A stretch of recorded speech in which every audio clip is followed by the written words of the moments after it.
Miscellaneous question number 4 क्या दिया हुआ है देखो, find the number of all onto function. ये कह रहा है कि कोई सेट दे रखा है, क्या दे रखा है सेट 1 2 3 4 डॉट डॉट डॉट कुछ एच एन नंबर तक जा रहा है। एन नंबर मतलब इनफाइनाइट नंबर नहीं तो इन्फिनिटी लगा होता, मतलब एन कोई नंबर होगा, बताया नहीं इसने हमें। वो कोई एन नंबर तक बात कर रहा है, वहाँ तक एलिमेंट है। अब बताओ इसके अंदर अगर मैं फंक्शन बनाऊँ कैसे, ऑन टू फंक्शन, कैसे ऑन टू फंक्शन, तो कितने बनेंगे। तो बेटा ऑन टू फंक्शन फाइंड करने का कोई फॉर्मूला होता तो मस्त लगा कर निकाल लेते, पर है तो नहीं, तरीके से करना पड़ेगा। चलो जी शुरू करो। और ऑन टू फंक्शन में किसके साथ, खुद के साथ, मतलब एक सेट ए मान लो ए है तो ए का ए के साथ, ठीक है, फंक्शन ए का ए के साथ। अगर इसे ए मान लो तो मैंने लिख लिया ए टू ए, ठीक है। मान लो ये फंक्शन अगर ऑन टू है, अब याद रखना बेटा ये कोई फंक्शन 1 1 कब होता है, मैंने पहले समझा रखा है, जिसे नहीं पता दोबारा सुन लो। अगर कोई फंक्शन 1 1 है तो वो ऑन टू होगा ही होगा, समझ रहे हो। अगर कोई फंक्शन ऑन टू है ऐसा समझ लो, अगर कोई फंक्शन ऑन टू है ना बेटा, ऑन टू, इस बात को ऐसे समझ लो और इसे याद रखना।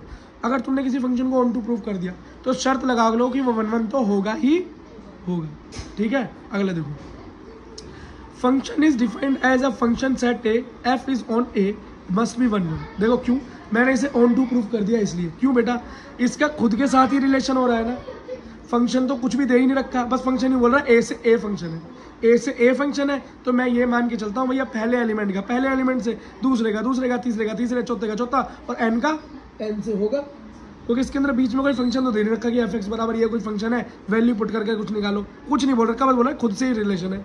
तो भैया मैंने बता दिया ऐसे रिलेशन होगा और कुछ हो ही नहीं सकता। इसका मतलब इस तरह का रिलेशन तो साफ साफ ये बोल रहा है कि भैया सारे एलिमेंट ऑक्यूपाई होंगे, सबका रिलेशन बन जाएगा, तो ऑन टू होगा, और ऑन टू होगा तो 1 1 तो होगा ही होगा। बात समझ में आ गई। देखो बेटा, लेकिन इससे मेरा समस्या सोल्व नहीं हुई ऑन टू फंक्शन के नंबर की। बेटा एक चीज मानो, कुछ नंबर मान लेते हैं, 1 2 3 4 5 नंबर ले लिए, 5 ही उधर ले लिए कोडोमेन में। अगर बेटा मान लो ए की कोई इमेज बनी, 1 की कोई इमेज इसमें बन गई, मान लो 1 का रिलेशन 1 से ही हो गया, तो अब 2 के लिए कितने एलिमेंट्स बचे यहाँ, 2 को अपना रिलेशन बनाने के लिए कितने एलिमेंट्स बचे यहाँ 4, और 3, फिर जब 2 ने किसी के साथ बना लिया, अब 3 की बारी आई तो 3 के लिए कितने बचे 3, अब 4 के लिए कितने बचे 2, और 5 के लिए कितने बचे, बोलो 1। Very good. तो बेटा ये देखो, आज जब हम इसको देखें तो हमारा जो रिलेशन बन रहा है वो क्या बन रहा है, 5 4 3 2 1। ये बेटा ये फैक्टोरियल नहीं है 5 का। अब ये समझो बेटा, टोटल जब 5 एलिमेंट थे, क्या जब टोटल 5 एलिमेंट थे, तो मैं ना जो टोटल मेरे रिलेशन बन रहे हैं, टोटल जो ऑन टू जितने ऑन 1 1 की बात करो चाहे ऑन टू की बात करो, एक ही हो रहा है, तो जितने मेरे रिलेशन बन रहे हैं कितने बन रहे हैं 5 फैक्टोरियल।